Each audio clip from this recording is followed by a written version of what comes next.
Savion Williams might be the most unique player in the 2025 draft class, and I'm not sure that's a good thing. In 2024 alone, he had 6 receiving touchdowns and 6 rushing touchdowns. With unbelievable athleticism combined with below average hands, this is such a difficult player to figure out. Is he a receiver? Is he a running back?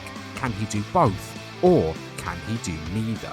If you enjoy this content, please consider liking and subscribing. But let's take a little bit of a deep dive into one of the weirdest players to try and profile in this draft class.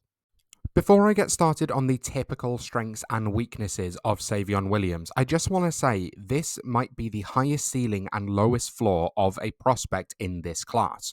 There's a world in which he is a dynamic threat on both sides of the ball in terms of receiving and rushing, not Travis Hunter type both sides of the ball, although it wouldn't surprise me if he could do that given everything he can do. But the floor is basically a punt returner only, a kickoff returner only. So this is going to be such a hard player to figure out when it comes to rookie drafts. In terms of his strengths, the first thing that pops off is unbelievable athleticism. In terms of size, where he is 6'5", 215, speed, where he is lightning in a bottle, both in terms of acceleration and long speed, and then strength as well. He plays with incredible play strength, just his ability to go over the top of someone, but also his ability to run the ball on the ground and break contact. This is a truly unique player in this draft class, which makes him a difficult one to profile. He was used in college as a true Swiss Army knife, and this means being used in the receiving game, being used in the rushing game, and also on special teams. But the other thing is that he saw a fair amount of wildcat usage, and one of the reasons that this worked was that he also has a cannon of an arm. This is a player who can truly do everything. The question is how well. I think the main thing that you spot when you see him is uncoverable explosivity and acceleration off the line. So when he's used as a receiver, when he gets off the line, it is like a sports car pulling away.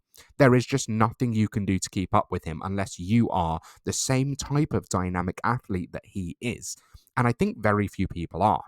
The other thing is that I think he has such natural instincts as a ball carrier, which means that when he's playing in the receiving game, if you can get him in manufactured touches, like in the screen game, he just has such an incredible vision for what's ahead of him, but also incredible play strength and contact balance because of his use in the rushing game. You'll have seen from the highlights at the beginning of this video, half of them were receiving work and half of them were rushing work, because I think that's where you truly see him come to life. When he has the ball in hands and he can then make players miss or just go straight through them in the open field. The problem, I think, is actually getting the ball into his hands.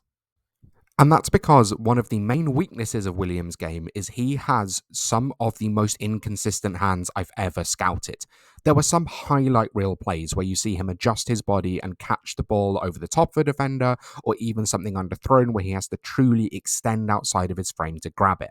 But the most routine catches can be incredibly difficult for him.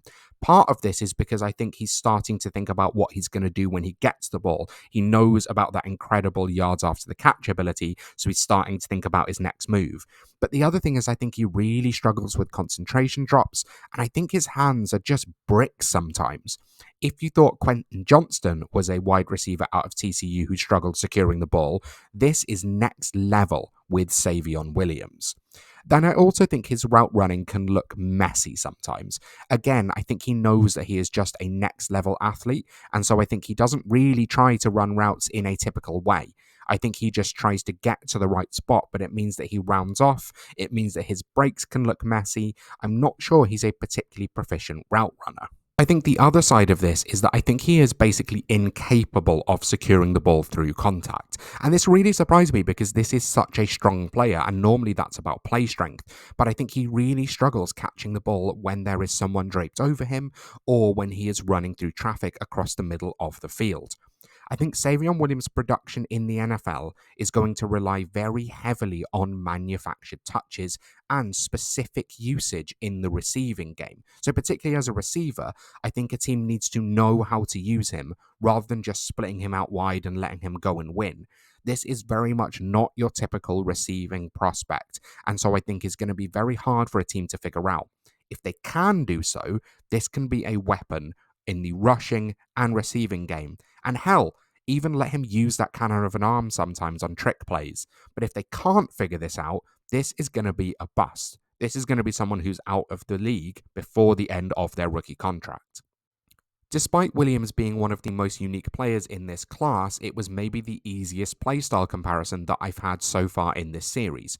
Cordero Patterson was drafted in the first round as a receiver, but ultimately found success in the returning game, where he's one of the best kickoff returners of all time, but then also on the ground as a running back when he found his way to Atlanta. This, I think, is going to be Williams' future in the NFL. When I was watching game film of him, it was interesting that all of the highlights that I saw where he looked the best were working in the rushing game. And ultimately, if someone consistently looks better as a running back, why not just make them a running back? I think this is where his future is going to lie. You can use him on trick plays, you can use him on screens, but ultimately, if you're better rushing the ball, let them rush the ball more often. In terms of projected draft capital, he's predicted to go towards the back of day 2, potentially the beginning of day 3. I think he probably goes day 2 just because a team will look at that athleticism and go, we can make him into an elite player at the next level. So I think he probably goes relatively early. In terms of rookie draft capital, I have absolutely no idea. I think you can take him in the 3rd because this is probably a high ceiling, low floor pick, which is what you want to be doing well outside of the 1st round and well outside of more of the guaranteed hits that we can see midway through the 2nd as well with the running backs in this class. But would I be wasting a pick on him? I'm not entirely sure. I'll probably let another league mate take the risk just because I'm not 100% sure what he's going to be when he hits the league. But in the 3rd round, I think that's probably a risk relatively safe to take. You can burn a 3rd round pick on him, and if it works out, you might have a dynamic threat who can be the next Deebo Samuel. If it doesn't work out, you've got the next Laviska Shenault. Am I wrong about Savion Williams? I've seen some Julio Jones comparisons on Twitter. If you think that, let me know down in the comments below, and let's have a discussion as to why I am wrong about this player. While you're there, drop me a subscribe and check out all of the other draft content available on my channel. I am midway through a series of 50 rookie profiles in 50 days. Thank you so much for watching, and I'll see you next time.